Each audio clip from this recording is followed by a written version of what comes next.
ingoma emnandi yaphin kwi-playlist ngicela ungisize uyifake ku-repeat nange-drip ngomentshisa amaconsa iyashisa funa impinda wait for it until I release ngoma emnandi yaphin kwi-playlist ngicela ungisize uyifake ku-repeat nange-drip bafethu yazi I want to address a few points here and there about a journey Bafana Bafana in the African Cup of Nations that I think were not emphasized enough throughout the tournament. And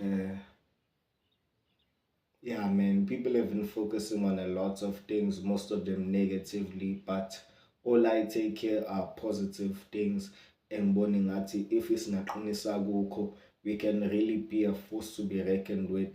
And people tend to forget what is Pumapi as a country.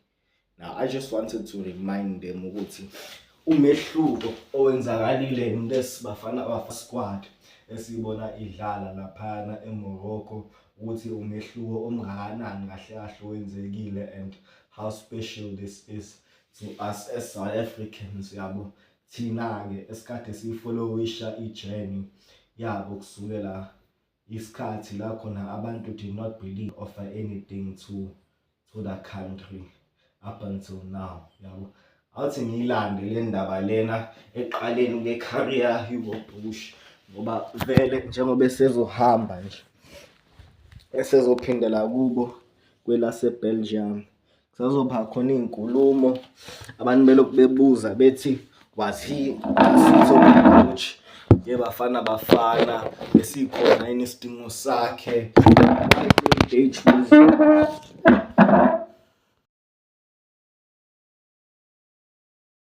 besikhona yini isidingo sakhe why didn't they choose umuntu yabona wangale lokhunja other countries in Africa why didn't they choose they'll still make the argument Pitso Mosimane as if Pitso Mosimane ever did anything in his tenure njengo coach eBafana Bafana kunalokho nje iBafana Bafana bifaila uqualify for World Cup uPitso esawu coach iBafana Bafana did not have any structure uPitso esayi coach iBafana Bafana bingasebenzisa abadlali abadeservayo ukudlala kwisquad uPitso Mosimane esayi coach bekusahamba ngalento leyo ukuthi usibanibani i-team yakhe is demanding ukuthi edlale. That's why edlala yabo. There was no meritocracy with their team.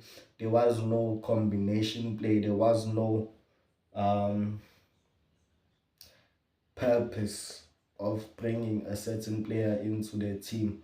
Udlala nje ngoba nakho idinga ukusave iquota yokuthi le team idinga representeka and that's what destroyed i-team yakaPitso Mosimane. So mina nje I completely discourage ukucela koPitso Mosimane bebe ucoach. If ufuna ucoach wase-South Africa mfethu bakhona ucoach Benny McCarthy aseke by coach national team eKenya and iKenya mfethu is doing very well. Ngiyakutshela yabona with uBenny around iKenya izoqualify for iAFCON maduzane nje and ngasi qualify for a World Cup mina I won't be surprised. So coach Benny unayo imerit engacoacha nje i-national team and futhi iphumelele i-team yakhe nje kukhona no coach o coacha ilokhunja i-under 20 lapha. He's a very good coach loya bengampromoter bezomfaka i-first team noma bemfake lo team aka coach under 23 befake yena i-first team because they are very good coaches. Both these coaches baya kwi-World Cup of their respective age group and both of them made it out of equal stage kwama World Cup of their respective age group. Khona Winnie Chen kukhona uwine i-Africa Cup of Nation ye-under 20. So both of them banawo ama-trophy under their belts. Nangu uHelman Mkhelele kwasayena nje uphuma kwi-Olympics nale team le. South Africans seem to forget ukuthi uHelman Mkhelele useke wadlala kwama-Olympics.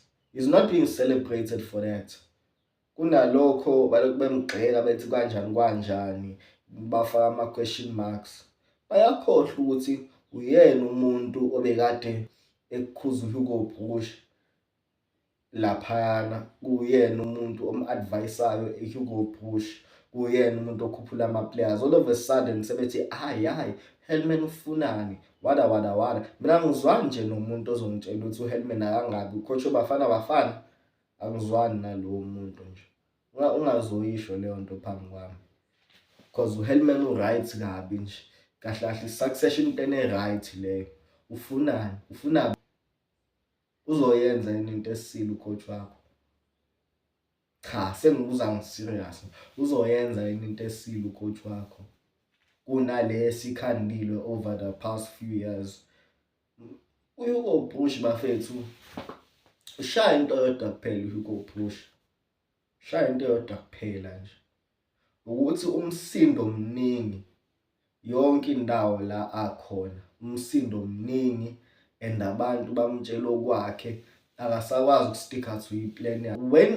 When people were silent, people are not expecting anything, iBafana ikhanda.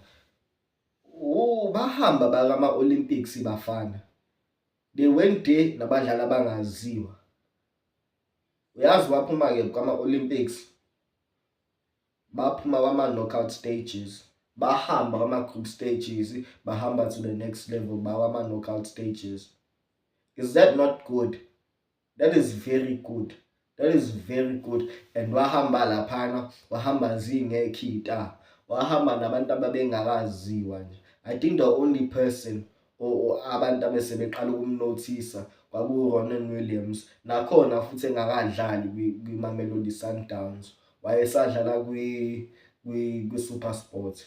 Awubheke nje back in those old days. Kodwa uHugo Broos umsebenzi wakhe ubusubonakala. Abantu benza njani? Bangayithatha serious, bathi kuyafana nje, awukho umehluko, siphumile vele kwi-Olympics. The following year wadlala uHugo Broos, wangena kwi-COSAFA. I-COSAFA wayithatha wayibeka kwi-final iSouth Africa. Abantu bathi i-COSAFA le akusho lutho, wada. Mina ngathula ngoba phela mina ngiyislima, angithi mina ngisupportela iBafana yami njengesiphukuphuku. I believe in South African football njengesiphukuphuku. Mina ngithi ngaqhubeka ngabuka, bheka kwenzakalani manje, abagxekayo sebemane bayagxeka nje. Kodwa bafethu, thina siyibonile i-progress over the years. uHugo Broos eshintsha izinto, washintsha even nangendlela abantu abalibuka ngayo ibhola lase-South Africa. Bheka manje abantu sebalithatha serious ibhola lase-South Africa. Abantu even ama-teams adlalayo lapha kwi-PSL asezama by all means ukuthi eyiwini i-PSL ukuze ezoya kephi kwi-Champions League. Why befuna i-Champions League? Because befuna abadlali babo bethathwe serious, bafuna abadlali babo bedlale kwi-first team yeBafana. Into ebekufuneka ngabe yayenza kudala leyo, but for some reason angazi people just didn't care. Angisho ukuthi konke lokhu kwenzeke uHugo Broos kuphela, khona namanye ama-factors that came into play yabo. I-Orlando Pirates, their competitiveness yabo, ilokhu iMamelodi Sundowns ngendlela yabona abayithatha serious ngayo i-Champions League, indlela abafisa ngayo kuyiwina i-Champions League, ivele yayikhulisa i-standard se-team yabo. Ne-Orlando Pirates akukhulisa i-standard se-team. When i-Kaizer Chiefs ifike iwenze kahle kunyaka owodwa, iphinde futhi ithathe 10 steps back. Iwenze kahle ithathe 10 steps back. Yabona i-Kaizer Chiefs, mina I believe ukuthi i-Kaizer Chiefs can still be a big team. I believe i-Kaizer Chiefs still has it in them ukuthi bebe yingozi, ukuthi nje badinga ukulungisa izinto ezithize yabo amongst themselves. Uma uyibukela indlela abadlala ngayo uyabona ukuthi no, kukhona into ekhona la, ukuthi nje kukhona izinto ekufuneka ngabe bayazilungisa lapha nalapha, kodwa for some reason esikhundleni sokuyilungisa bona bavele bebuyele emumva back to i-default setting, and lokho akukho right, cause njengamanje ubona amazulu aya-improve. Amazulu ayongena ko-Confederations Cup, abekade edlala kwi-Champions League laphaya, bayinyusa i-standard. uBenny McCarthy ngesikhathi ecoach amazulu yangena kwi-knockout stage ye-CAF Champions League, yaphuma laphana kwabo quarter finals yabo, kodwa ngoba amazulu akho umuntu wakhuluma ngayo leyo nto leyo, akho umuntu wakhuluma ngayo.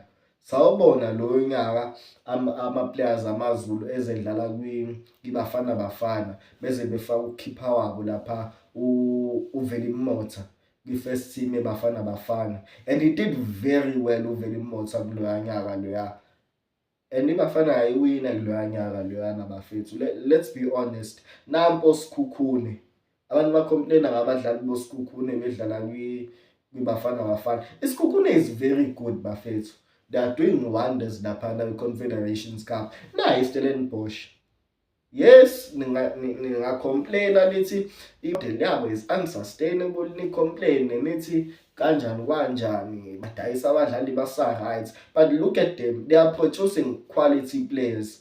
Bheka lama players lawa akade edlala laphana what you call kwi-under 17, most of them are from Stellenbosch bafethu. South African football is at another level, thina singakaze sicabanga ukuthi yokibe khona bafethu. Ngiyazi ukuthi all of a sudden manje all of a sudden anisakwazi ukucelebrate ukuthi sibe ne-improvement engakanani as a country, anisakwazi ukucelebrate ukuthi come on siwaze ukudlala against i-team sayibamba for 10 minutes, i-team ewine 5 AFCONs, i-team enokungena kwama-World Cups back to back, futhi nakhona ingangeni nje, ingene iye kwama-knockout stages. The last time ilokhunja iCameroon wasephuma kwama-knockout stages bafethu. Asingayithathi kancane nje leyo nto. Ibhola laseMzansi liyakhula and ngicela silisupport njalo bafethu. Ngibonga kakhulu, igama lami nguMpilo Mpanza, ngiyanithanda nonke.